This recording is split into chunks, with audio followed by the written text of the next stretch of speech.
As she drifted away from it all on her raft, she heard a familiar voice. "Go help him, Juliet," the voice commanded. "Careful! She's burnt to a cinder." "Mom?" Lily whispered, and then gave herself to the wet darkness. Juliet stared at the charred girl lying in the middle of the road, momentarily unable to accept that she was looking at her little sister. The skinny girl was burned and bloody all over, but her raspy voice was unmistakable. It was Lily. A frantic young man clutched her to his chest. Juliet had never seen anyone quite like him before. His hands and forearms were burned as well, but the rest of his leather-clad body was drenched in blood. Juliet got the sickening feeling that the blood was not his own.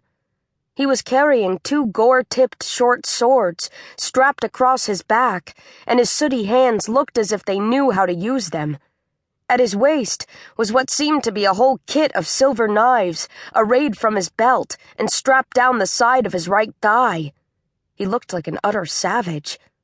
"Go, Juliet!" Samantha ordered.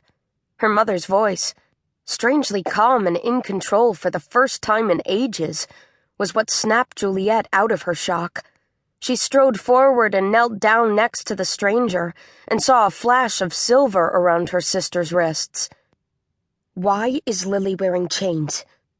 she asked accusingly, her voice pitched low to keep it from shaking. When she lifted her eyes to meet the stranger's, her gaze was caught by something at his throat.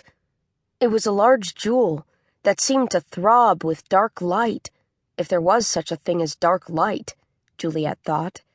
She blinked her eyes and looked away, both disturbed and drawn to the odd jewel at the same time. "Samantha, do you know me?" the savage asked. Juliet stiffened in fear. Who was this guy? "How do you know my mother's name?" she asked, certain that it hadn't been said in his presence. "Yes, I know you, Rowan," Samantha answered, waving an impatient hand in Juliet's direction to keep her quiet. "What do we need to do?" "We need to get her by a fire so I can start to heal her," Rowan said. He started to lift Lily, and she moaned in pain. "What? We need to call 911 and get an ambulance," Juliet yelled. She reached out a hand to restrain Rowan from moving her. "You're hurting her!" "I know that," he shouted back, his expression desperate. "But we have to move her. I can't heal her here." "Mom!" Juliet screamed. "For all we know, he did this to her." "No, he didn't. Listen to him, Juliet.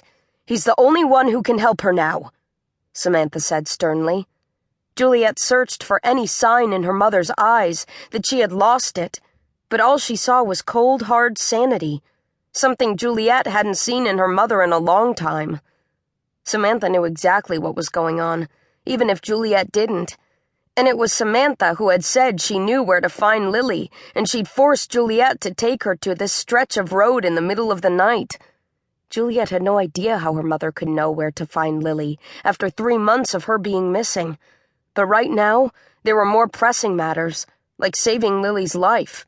And at the moment, that seemed doubtful. Juliet had candy-striped in hospitals and trained as an EMT. She was going to med school at Boston University, and she'd seen enough to know when someone was dying. Although Juliet said under her breath that they should be taking Lily to an emergency room, she knew it would make no difference at this point. Her little sister was going to die, whether they got her to an ICU or not. Rowan kept Lily on his lap in the back seat of the car, while Juliet drove as quickly as she dared through the falling snow. She gripped the wheel as if she were trying to wring it dry in order to keep her hands from shaking. Her sister, missing and thought to be dead, was back. And she was dying in the back seat of Juliet's car. Juliet's eyes kept bouncing up to the rearview mirror as she drove. She watched this Rowan character cradling Lily in his lap, trying to soothe her.